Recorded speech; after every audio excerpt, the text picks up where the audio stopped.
Timberchet talks field hearings and a whole lot more. We've got a lot to cover today, so it's time for another UFO News Roundup. Get in here. This is Jack with Cosmic Road. I talk about UFOs and the paranormal. Please hit like and subscribe and let me know what you think in the comments below. Oh, before I get started, I just wanted to issue a big thank you to Michael Herrera for his extreme generosity, taking a lot of time to go through some fascinating information with me in a two-part video or interview. So I hope you have time to check that out. Really bombshell, gangbusters information about the control group basically kidnapping people with psychic abilities to interact with alien technology or reverse engineered technology, as well as to lure UFOs in to be shot down, and a whole lot more, just bombshell information. So if you have time, I highly encourage you to check out that interview because there is some amazing information there. Okay, let's get right into the news. Timberchet is talking about field hearings, possibly in some really juicy locations. To have some more hearings? Yes, sir. The process, we can do these field hearings, me and Luna and Moskowitz and a few others can go out, and there's a bunch of guys on there, and I'm sorry, I'm not saying all their names, but and they're good folks, man, both parties. Some of my Republican colleagues are some of the best people in the world, and they're conservative and God-fearing people and not flashy, but just want to get to the bottom of this thing. Yep. And so we do a field hearing. It's just we can do whatever we want. We can go to Area 51 or something possibly, but Area 51, everybody wants to go there. But it's kind of like, as soon as we announce something, don't you think the U-Haul vans are going to be there moving, whatever? I mean, Area 51, it's if you want to go to the little ALN, the bar over there or something, or get your picture made in front of one of those signs that says, we can kill you. It's basically they can kill you. You can use deadly force to stop you from entering. And it's a Department of Energy kind of deal, and it's screwy. But I don't think there's much there, if there is anything there. I believe they're working on stuff there. I believe you got places maybe Wright-Patterson, but the real deal is they're at these corporations. So there you go, Timberchet talking about going to Lockheed Martin and other places that have this technology to do field hearings. Now, we'll see if that happens. They may be working on this. They may be trying to do this. I mean, is it just going to be outside of Lockheed Martin? Are they going to be able to go inside to these facilities, get access to the actual programs themselves that are reverse engineering and developing this alien technology? Wouldn't that be amazing if we had a field hearing in front of a UFO? Or hell, I mean, Tim and Anna, AOC, the whole gang, they could be standing atop a UFO with a live press conference. Wouldn't that be amazing? I mean, I don't expect it to happen. I don't think Tim expected it to happen, but it is theoretically possible at this point. At any rate, we are going to get some field hearings. They are going to bring forth witnesses, and they may be in some really juicy locations. Meanwhile, speaking of Timberchet, there's been controversy and debate about who Tim meant when he said some people in the UFO community are pushing disinformation. Some people think he meant Jeremy Corbell. Well, Benjamin Prime disagrees. He says, I am extremely skeptical that Burchett was talking about Corbell in his recent remarks. I present this excerpt from the recent New York Magazine article. Does this sound like Tim thinks Jeremy is full of it? And the quote is, Representative Burchett, who'd pushed hard to have the UFO hearings held, offered a special greeting to my buddy Jeremy Corbell and another to Knapp. They are not witnesses, but they have provided some statements on the subject, and I seek unanimous consent to enter these statements into the record, Mr. Chairman. So, very positive words from Timberchet about Jeremy and George.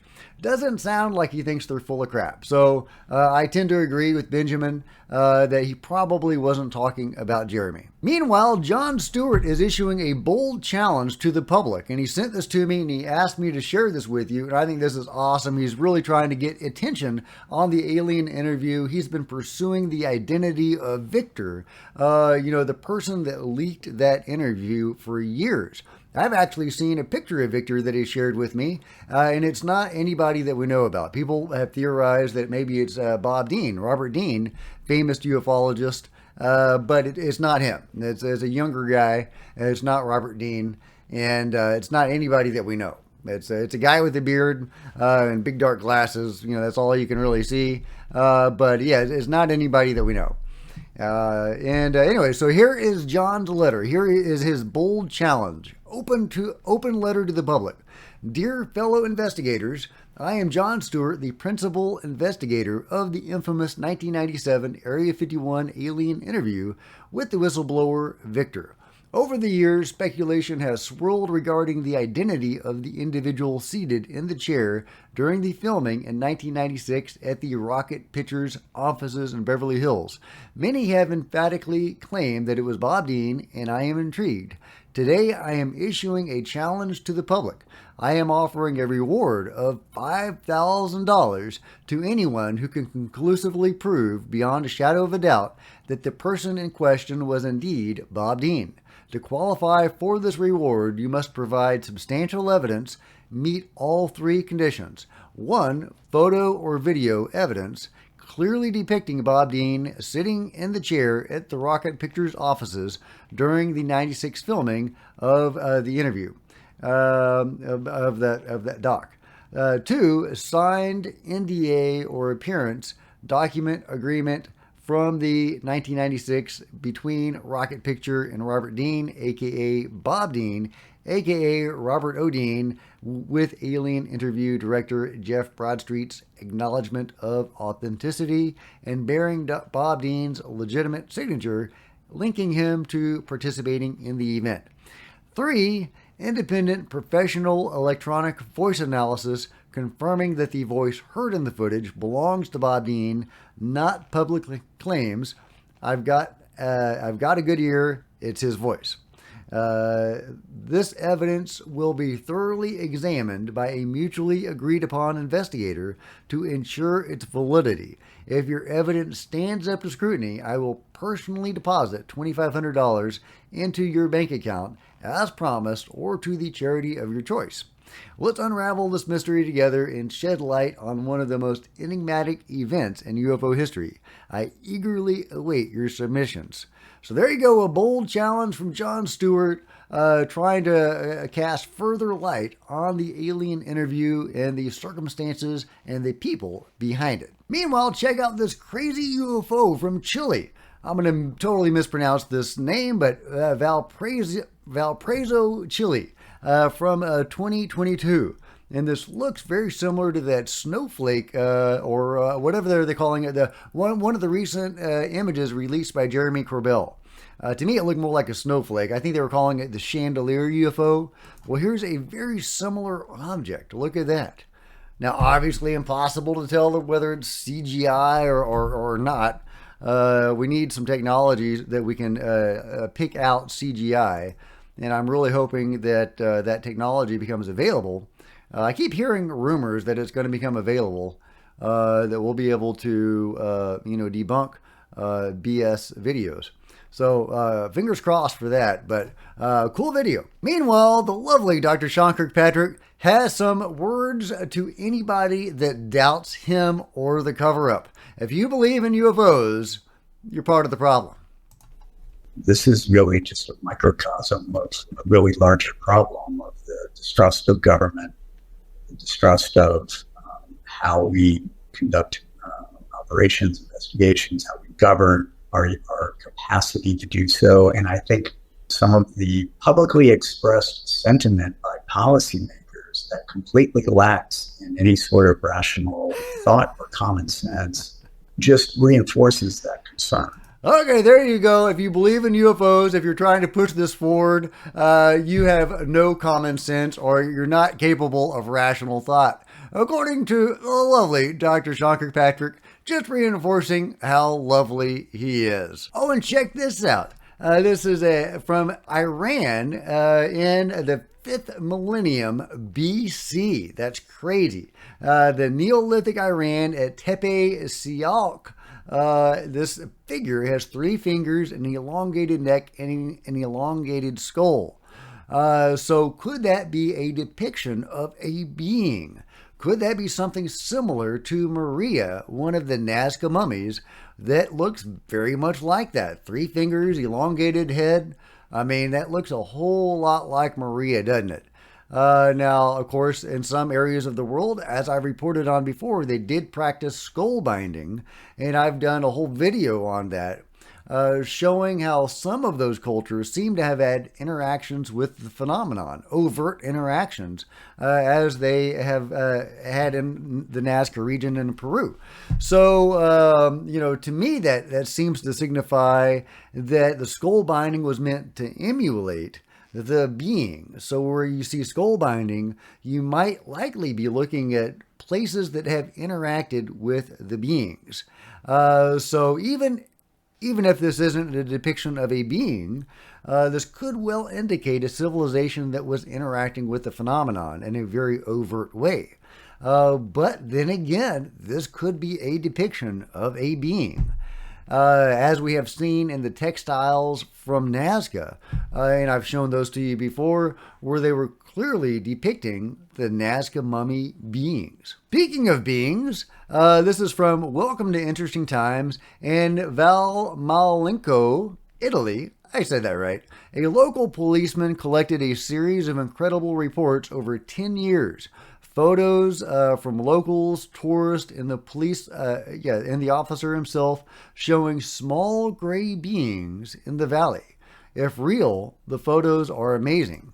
And I'm not going to play the whole video, or, I'm not really going to go through it, but I'll show this image. Look at that.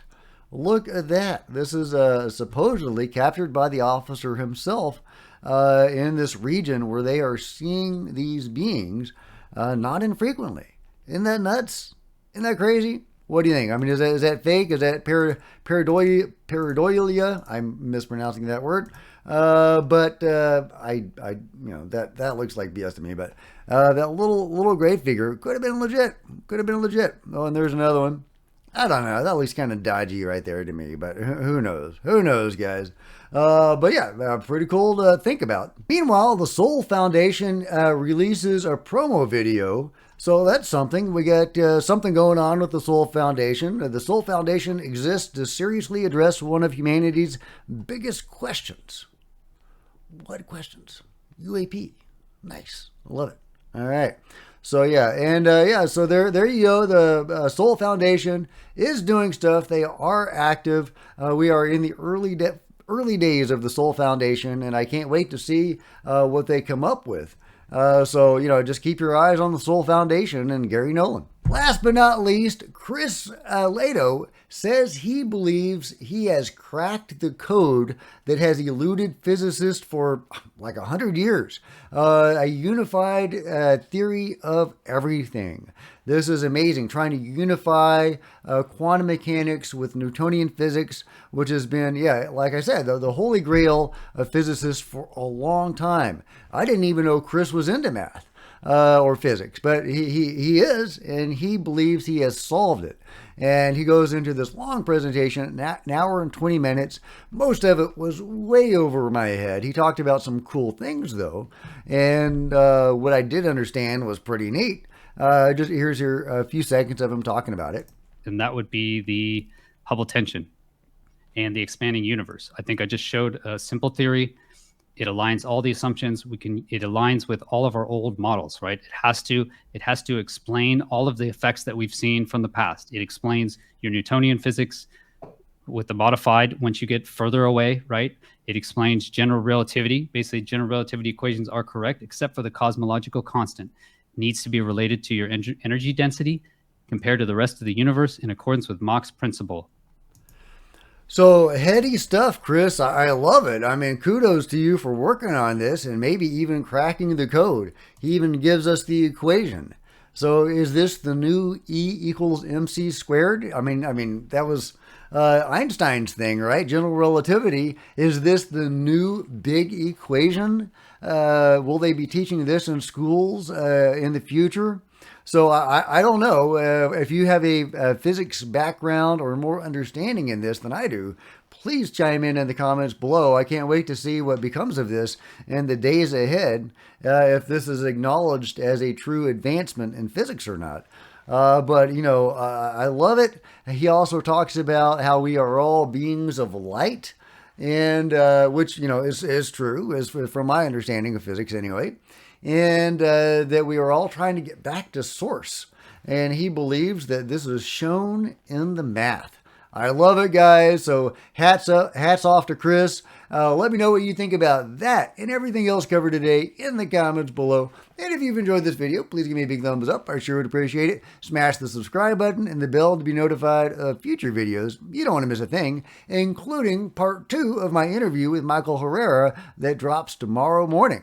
So if you want to support Cosmic Road in a bigger way, please consider grabbing some merch in the merch store or by becoming a channel member. Channel members are rock stars, and I really appreciate you guys' support. Thank you so much. Also, channel members frequently get to see videos hours ahead of everybody else. Meanwhile, there are plenty of other videos on the channel, and I'll see you guys next time. This is Jack with Cosmic Road, signing out.